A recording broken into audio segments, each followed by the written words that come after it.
Hello student, good morning, good afternoon and good evening student. ये तीनों wishes मेरी इसलिए हैं कि आप जिस भी समय मेरी वीडियो देख रहे हैं, मेरी वेल विशेज़ हमेशा हमेशा आपके साथ है। बच्चों, सॉलिड चैप्टर को डिस्कस कर रहे हैं। चैप्टर नंबर 1 में हम लोगों ने लेक्चर नंबर 1 कवर कर लिया है, लेक्चर नंबर 2 भी कवर कर लिया है। आज हम लेक्चर नंबर 3 कर रहे हैं और लेक्चर नंबर 3 में बेसिकली हमें डिस्कस क्या करना है, तो हमें यहाँ डिस्कस करना है रेडियस ऑफ यूनिट सेल्स। हम लोगों को जो टॉपिक्स डिस्कस करने हैं वो मैं यहाँ लिख रहा हूँ। Radius of unit cells, number of atoms involved in unit cell, यानी किस यूनिट सेल में कितने एटम्स इन्वॉल्व होते हैं, ये डिस्कस करना है। फार्मूला ऑफ यूनिट सेल, किसी यूनिट सेल का क्या फार्मूला हो सकता है वो हम लोगों को डिस्कस करना है। उसके अलावा हमें क्या डिस्कस करना है, तो उसके अलावा हमें डिस्कस करनी है डेंसिटी ऑफ यूनिट सेल, और उसके बाद पैकिंग फ्रैक्शन। 5th पार्ट हमें डिस्कस करना है, packing fraction of unit cell. तो बच्चों, आज की क्लास में हम किसी यूनिट सेल्स के लिए फॉर्मूला कैसे बनता है, किसी यूनिट सेल के लिए रेडियस क्या होती है, किसी यूनिट सेल के लिए डेंसिटी क्या होती है और उसका पैकिंग फ्रैक्शन कितना होता है, इन सारे टॉपिक्स को आज हम लोगों को कवर करना है। चलिए 1 बाय 1 स्टार्ट करते हैं। तो सबसे पहले जो क्यूबिक सेल के लिए हम डिस्कस करेंगे वो होगा हमारा सिंपल क्यूबिक यूनिट सेल। इसके लिए डिस्कस करना है। अगर हम सिंपल क्यूबिक यूनिट सेल को डिस्कस करते हैं बच्चों, तो आप लोगों को पता है कि सिंपल क्यूबिक यूनिट सेल क्या होती है। हम लोगों ने लास्ट क्लास में देखा था कि किस तरीके से सिंपल क्यूबिक यूनिट सेल होता है कि एक क्यूब होता है और एक क्यूब के सारे कॉर्नर्स पर क्या होता है, एटम्स रखे होते हैं, और हर कॉर्नर पर एटम का इन्वॉल्वमेंट कितना होता है, 1/8। और जहाँ पर एटम रखा होता है, हमने लास्ट क्लास में देखा था, उस पॉइंट को क्या बोलते हैं, लैटिस पॉइंट। तो एक सिंपल क्यूब में 8 लैटिस पॉइंट होते हैं और 8 ही एटम इन्वॉल्व होते हैं, और हर पॉइंट पर हम लोगों ने सीखा था कि किसी एटम का 1/8 पार्ट इन्वॉल्व होता है। आज हम लोगों को देखना है कि अगर ये 1/8 पार्ट इन्वॉल्व होता है तो हम कह रहे हैं कि ये जो सिंपल, अब मैं इसका एक पार्ट उठा रहा हूँ, यानी ये क्यूब में से कोई एक पार्ट, आगे वाला पार्ट अगर मैं क्यूब का एक पार्ट ले लूँ तो क्या होगा, ये क्यूब का आगे वाला फ्रंट है, और इस फ्रंट पर क्या हो रहा होगा कि यहाँ एक एटम है जो कि इस तरीके से अरेंज्ड है, यहाँ एक एटम है जो कि इस तरीके से अरेंज है, इसी तरीके से यहाँ एक एटम होगा जो कि इसको छूता हुआ इस तरीके से अरेंज होगा, और यहाँ भी एक एटम होगा जो कि इसको छूता हुआ इस तरीके से अरेंज होगा। ये चारों एक दूसरे को छू रहे होंगे, या यहाँ थोड़ा सा ये बढ़ा देते हैं, ठीक है। तो ये चारों एक दूसरे को इस तरीके से छू रहे होंगे, और ये क्या है, हमारी एक क्यूब का फ्रंट वाला पार्ट है। यानी अगर मैं कहूँ कि मेरे पास ये क्यूब है तो क्यूब का ये वाला पार्ट है, ये तो क्यूबॉइड बना हुआ है, लेकिन अगर क्यूब होता तो क्यूब का आगे वाला पार्ट है। अब अगर ये क्यूब का आगे वाला पार्ट है तो हम कह रहे हैं कि इसका जो ये पूरा क्यूब की वन साइड है, इसको हम एज बोलते हैं। लास्ट वीडियो में मैंने बताया था, एक पॉइंट से दूसरे पॉइंट को मिलाने वाली लाइन को हम एज बोलते हैं, और एज है यहाँ एक ए। तो अगर ए है तो इसका मतलब ये क्या है, ये वाला पार्ट यहाँ तक क्या है, इसकी रेडियस, और अगर ये रेडियस आर है तो ये भी आर है। क्योंकि ये क्यूब है तो सारी रेडियस बराबर होंगी, डायग्राम में नहीं बन रही लेकिन वैसे बराबर होंगी। अब रेडियस बराबर होगी तो हम इन दोनों में रिलेशन देखें तो क्या होता है, a = 2r आता है, और r = क्या हो जाएगा, a/2। तो सिंपल क्यूब के लिए रेडियस हमारे पास कितनी आई है, r = a/2। यानी अगर हमें सिंपल क्यूब के लिए रेडियस फाइंड करनी है तो हम फॉर्मूला लगाएंगे r = a/2। तो हमने फॉर्मूला फाइंड कर लिया सिंपल क्यूब के लिए। अब हम बात करते हैं नंबर ऑफ एटम्स। तो नंबर ऑफ एटम्स तो हमने लास्ट क्लास में भी डिस्कस किए थे। नंबर ऑफ एटम्स कितने इन्वॉल्व होते हैं, तो हमारे पास सिंपल क्यूब में कॉर्नर्स कितने होते हैं, तो कॉर्नर्स होते हैं हमारे पास 8, और ईच कॉर्नर पर एटम का इन्वॉल्वमेंट कितना होता है, ईच कॉर्नर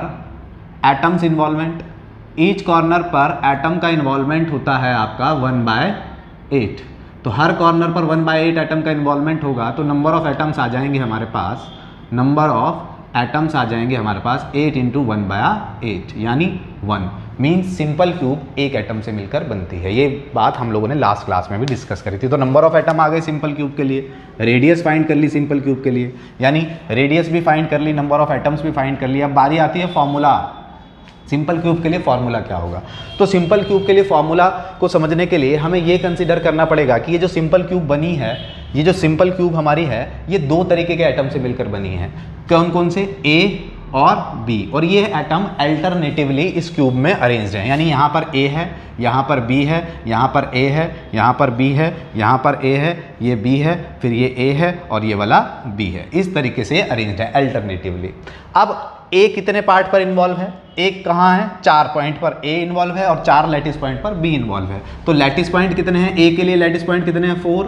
और A का इन्वॉल्वमेंट कितना होगा? हमें पता है हर एटम का कॉर्नर पर इन्वॉल्वमेंट होता है 1/8, तो 4 तो कॉर्नर है A के लिए और A का इन्वॉल्वमेंट है 1/8। ठीक है, तो 4 2 जा 8, तो A कितना है? A का कितना पार्ट इन्वॉल्व है? A/2। अब B का कितना पार्ट इन्वॉल्व है? तो B के लिए कितने, B कितने कॉर्नर्स पर है? 4, और B का कितना पार्ट होगा हर कॉर्नर पर? B/2। ठीक है, तो सॉरी B/8, B/8 होगा तो 4 2 जा 8। ठीक है, अब क्या होगा 4 2 जा 8 से, तो ये हो जाएगा B/2, यानी A का A/2 और B का B/2। जब हम इन दोनों में फॉर्मूला के लिए रेशो की बात करते हैं, A/B जो होगा वो क्या होगा? A/2 रेशो B/2, और 2 से 2 कैंसिल आउट होगा तो फॉर्मूला हमारे पास आ जाएगा AB, फॉर्मूला आ जाएगा हमारे पास AB। तो इस तरीके से हम किसी क्यूब के लिए फॉर्मूला फाइंड कर लेते हैं। तो हमने रेडियस फाइंड करी A/2, number of atoms find करा 1, और फॉर्मूला फाइंड करा AB। ठीक है, आप इसका स्क्रीनशॉट लेना चाहते हैं तो आप ले लीजिए, अदरवाइज फिर हम आगे बढ़ेंगे डेंसिटी ऑफ यूनिट सेल पे और पैकिंग फ्रैक्शन पर। होप आपने इसका स्क्रीनशॉट ले लिया होगा। अब हम आगे बढ़ रहे हैं। आगे देखें तो मैं यहाँ इन तीनों चीज़ों को जो फाइंड किया है वो मैं आपको लिख देता हूँ ताकि हम रिव्यू ले सकें। तो हमारे पास रेडियस आई है A/2, हमारे पास जो नंबर ऑफ सेल एटम्स आए हैं, नंबर ऑफ एटम्स आए हैं 1, और हमारे पास जो फॉर्मूला आया है वो आया है AB। ठीक है, थर्ड पार्ट आता है हमारे पास डेंसिटी ऑफ यूनिट सेल। तो बच्चों यूनिट सेल की डेंसिटी क्या होगी? तो हमें पता है अगर हमें यूनिट सेल सिंपल क्यूब के लिए डेंसिटी निकालनी है तो डेंसिटी इज इक्वल टू होता है mass over volume. Density is equal to होता है मास ओवर वॉल्यूम। अब ये मास किसका होगा? तो मास होगा, मास किसका होगा? Mass of involved atom, involved atom in unit cell. Unit cell में जितने एटम इन्वॉल्व हैं उसका मास अपॉन वॉल्यूम, पूरे यूनिट सेल का वॉल्यूम। और हमने इस एज को कितना माना था? A, लेंथ भी A, ब्रेड्थ भी A, विड्थ भी A, तो इसका मतलब क्या? हाइट भी A, तो इसका मतलब क्या है? A इंटू A, तो वॉल्यूम क्या हो गया? A3। अब mass of involved of atom in unit cell. अब सिंपल क्यूब में टोटल कितना एटम इन्वॉल्व है? केवल 1। तो हम क्या लिख सकते हैं? Mass of 1 atom upon A3। अब टॉपिक आता है कि एक एटम का मास कैसे निकाला जाए। तो एक एटम का मास निकाला जाए तो सपोज करते हैं हम किसी एलिमेंट को मान लेते हैं, हम कहते हैं हमारे पास सोडियम है, और सोडियम का मास जो होता है वो होता है 23 ग्राम पर मोल। जब हम मास को रिप्रेजेंट करते हैं तो ग्राम पर मोल में करते हैं। किसी भी एटम को आप ले लीजिए, सपोज करते हैं मुझे एक एटम है, मुझे एक एटम जो सोडियम का इन्वॉल्व हो रहा है वो क्या है? सोडियम का एटम है। अब अगर सोडियम का एटम है तो किसी भी चीज़ के मास को इन्वॉल्व करते हैं या एक्सप्लेन करते हैं तो कैसे? 23 ग्राम पर मोल। ठीक है, अब 23 ग्राम पर मोल ये क्या बता रहा है? ये बता रहा है कि एक मोल का 1 mole contains sodium is equal to 23 gram, यानी एक मोल सोडियम एटम्स का मास कितना होता है? 23 ग्राम। ये बता रहा है। अब एक मोल कितने एटम्स होते हैं? एक मोल की वैल्यू होती है 6.022 इंटू 10⁻23। हम ये लिख सकते हैं 6.022 into 10⁻23 atoms of sodium contains mass is equal to 23। ऐसे भी लिख सकते हैं। अगर हम ऐसे लिख सकते हैं तो हम क्या लिखेंगे? 1, और हम ये तो कितने एटम्स का मास है? 23 ग्राम कितने एटम का मास है? इतने का। हमें तो एक एटम के लिए काम करना है, तो हम क्या करेंगे? 1 atom mass of sodium is equal to 23 upon 6.022 into 10⁻23। ये वैल्यू नीचे आ जाएगी। तो ये आ गया, एक एटम का मास आ गया हमारे पास 23 अपॉन 6.022 इंटू 10⁻23। तो ये मास नहीं निकालना था फिलहाल, मुझे फॉर्मूला बनाना है।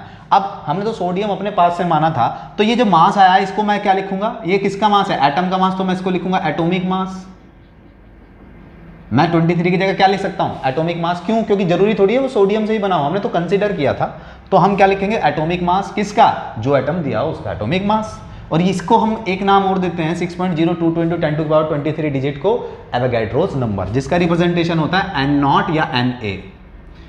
तो हमारे पास फॉर्मूला क्या आ गया, किसी भी एटम का, किसी भी एक एटम का मास क्या होता है, कैसे निकलेगा, उसका एटॉमिक मास आप ऊपर रखिए और नीचे क्या रख दीजिए, उसका एवोगैड्रो नंबर। तो मैं इसकी जगह मास ऑफ वन एटम की जगह क्या पुट कर सकता हूं, एटॉमिक मास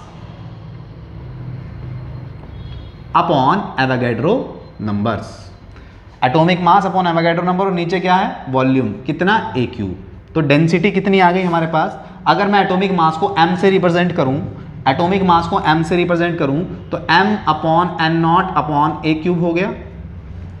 ये मल्टीप्लाई में ऊपर जाएगा तो ये हो जाएगा density is equal to m in upon A3 into n0 होगा, क्योंकि यहाँ कितने एटम इन्वॉल्व हैं, 1। तो अगर मैं इसकी 1 से मल्टीप्लाई कर दूं तो कोई फर्क पड़ेगा, क्योंकि एक एटम के लिए कराए तो 1 से, 2 से करता तो 2 लिख देता। तो 1 की जगह मैं क्या लिख रहा हूं यहाँ पे, z का मतलब नंबर ऑफ एटम्स, और यहाँ z की जगह क्या रखा जाएगा, 1, और 1 की मल्टीप्लाई होगी तो कोई फर्क नहीं पड़ेगा। तो डेंसिटी के लिए फॉर्मूला क्या आ गया बच्चों हमारे पास, डेंसिटी के लिए फाइनल फॉर्मूला आ गया हमारे पास, density is equal to z into m, इसको रीअरेंज कर देते हैं, A3 इंटू n0। और यहाँ z की वैल्यू कितनी है, क्योंकि सिंपल क्यूब में z एटम एक ही इन्वॉल्व है, तो यहाँ z कितना होगा, 1। ठीक है, मास वो जिस एटम के लिए काम करेंगे उसका मास रख देंगे, A3 हमें देगा न्यूमेरिकल में, और n0 एक फिक्स वैल्यू होती है 6.022 इंटू 10⁻23। तो इस तरीके से डेंसिटी आ गई।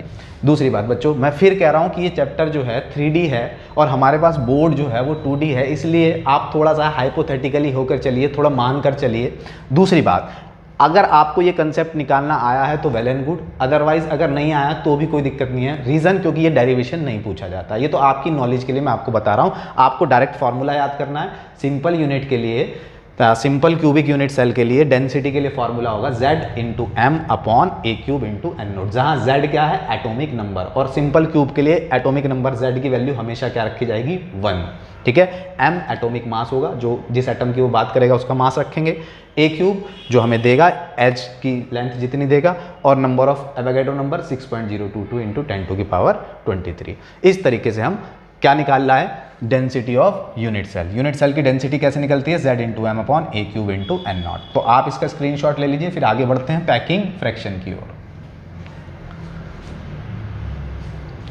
होप आपने ये इसका स्क्रीनशॉट ले लिया होगा। ठीक है, और मैं इसको सारे पार्ट को यहाँ से रब कर रहा हूँ। ठीक है, अब हम चलेंगे अपने आगे के पार्ट पर, यानी अगली चीज पर, और वो होगी सिंपल क्यूब के लिए पैकिंग फ्रैक्शन के लिए। अब हम काम करेंगे सिंपल क्यूब के लिए पैकिंग फ्रैक्शन। हमने क्या क्या कर लिया, हमने रेडियस फाइंड कर ली सिंपल क्यूब के लिए, हमने नंबर ऑफ एटम्स फाइंड कर लिए सिंपल क्यूब के लिए, हमने फॉर्मूला फाइंड कर लिया सिंपल क्यूब के लिए, और हमने डेंसिटी फाइंड कर ली सिंपल क्यूब के लिए। अब हम पैकिंग फ्रैक्शन की बात करेंगे। अब बच्चों, जब पैकिंग फ्रैक्शन की बात करते हैं हम सिंपल क्यूब के लिए, तो वो क्या होती है पैकिंग फ्रैक्शन। पहले समझिए पैकिंग का फ्रैक्शन। पैकिंग का फ्रैक्शन का मतलब ये जो क्यूब है, इस क्यूब को में एटम्स कितना पार्ट घेर रहे हैं, कितना वॉल्यूम घेर रहे हैं, जितना वॉल्यूम एटम्स घेर रहे हैं वो है उसका पैकिंग फ्रैक्शन। और बहुत सारा वॉल्यूम क्या हो रहा होगा, खाली, तो वो क्या है, फ्री स्पेस। तो पैकिंग फ्रैक्शन का मतलब है कि टोटल स्पेस में जो एटम्स इन्वॉल्व हैं, जो इस यूनिट सेल के अंदर जो एटम इन्वॉल्व हैं, वो जितना पार्ट ऑक्यूपाई कर रहे हैं, जितना वॉल्यूम ऑक्यूपाई कर रहे हैं, उसी को हम बोलते हैं पैकिंग फ्रैक्शन। चलिए, अब पैकिंग फ्रैक्शन कैसे निकाला जाएगा। पैकिंग फ्रैक्शन निकालने के लिए PF लिख रहा हूं फिलहाल, पैकिंग फ्रैक्शन। तो पैकिंग फ्रैक्शन को निकालने के लिए हमारे पास फॉर्मूला क्या बनेगा, volume occupied bye, simple cube कितने एटम से मिलकर बना है, एक एटम से। तो एक एटम जितना वॉल्यूम ऑक्यूपाई करेगा, तो volume occupied bye 1 atom upon total volume. अब मैथमेटिकली अगर हम बात करते हैं बच्चों, तो एक एटम, क्योंकि हमारा एटम कैसे कंसीडर करके चलते हैं हम, स्फेरिकल, गोल, और अगर कोई स्फेरिकल चीज है तो उसका वॉल्यूम क्या होता है मैथमेटिकली एटम का, तो क्या हो जाएगा 4/3 πr³। अब 1 एटम का वॉल्यूम तो 4/3 πr³ हो गया। टोटल वॉल्यूम कितना है, तो अभी भी देखा था एज कितनी है, ए, तो टोटल वॉल्यूम है हमारे पास A3। अब हम r की जगह या तो a को r के टर्म में कन्वर्ट कर लें या r को a के टर्म में कन्वर्ट कर लें। तो हमारे पास रिलेशन है, अगर सपोज करो मुझे r को यानी r को a के टर्म में कन्वर्ट करना है तो मैं r की जगह क्या पुट कर दूं, a/2। तो मैं यहाँ लिख दूंगा packing fraction is equal to 4/3, pi की वैल्यू कितनी होती है 22/7 इंटू a/2 की क्यूब अपॉन a क्यूब, ये हो जाएगा। अब जब मैं बच्चों इसको सॉल्व करके लाऊंगा, इनिशियली जब मैं इसको सॉल्व करके लाऊंगा तो पैकिंग फ्रैक्शन मेरे पास आएगा 0.54, और अगर मैं इसकी परसेंटेज निकालता हूं तो चाहो तो आप इसको इंटू 100 यहीं से करके चल लो परसेंटेज के लिए, और अगर नहीं करना चाहते तो लास्ट में आके परसेंटेज से मल्टीप्लाई कर दो 100 से। तो 0.54 को अगर आप 100 से मल्टीप्लाई कर दोगे तो ये आ जाएगा 54%। मीन्स एक सिंपल क्यूब में एटम क्यूब का कितना वॉल्यूम घेरता है, 54% को ऑक्यूपाई करता है। और अगर 100% में से 54 को मैं माइनस कर दूं तो कितना बचेगा, मेरे ख्याल से तो बचना चाहिए 6 और 46%। मीन्स 46% एक सिंपल क्यूब में खाली रहता है, वॉल्यूम खाली रहता है, और 54% वॉल्यूम ऑक्यूपाई होता है एटम के थ्रू। तो ये होती है पैकिंग फ्रैक्शन। ठीक है, तो अगर डेफिनेशन वाइज बात करें तो क्या होता है, the volume occupied by the atoms in a unit cell as compare to total volume. यानी टोटल वॉल्यूम के कंपैरिजन में किसी यूनिट सेल में एटम्स जितना वॉल्यूम ऑक्यूपाई करते हैं उसी को क्या बोला जाता है, पैकिंग फ्रैक्शन। ठीक है, तो ये पैकिंग फ्रैक्शन हमारे पास कितना आया, 54%। तो हमने सिंपल क्यूब के लिए, मैं यहाँ लिख देता हूँ, सिंपल क्यूब के लिए पैकिंग फ्रैक्शन हो गया हमारे पास 54%। तो देखिए हमने सारी चीज़ें निकाल ली सिंपल क्यूब के लिए, रेडियस फाइंड कर ली, नंबर ऑफ एटम्स फाइंड कर लिए, फॉर्मूला फाइंड कर लिया, डेंसिटी फाइंड कर ली, पैकिंग फ्रैक्शन भी फाइंड कर लिया। ठीक है, अब आपको ये समझ में आ गया होगा, एक बार आप इसको देख लीजिए, स्क्रीनशॉट ले लीजिए, फिर हम यही काम एफसीसी के लिए, एफसीसी का मतलब फेस सेंटर्ड क्यूबिक यूनिट के लिए करेंगे, और उसके बाद बॉडी सेंटर्ड क्यूब के लिए करेंगे।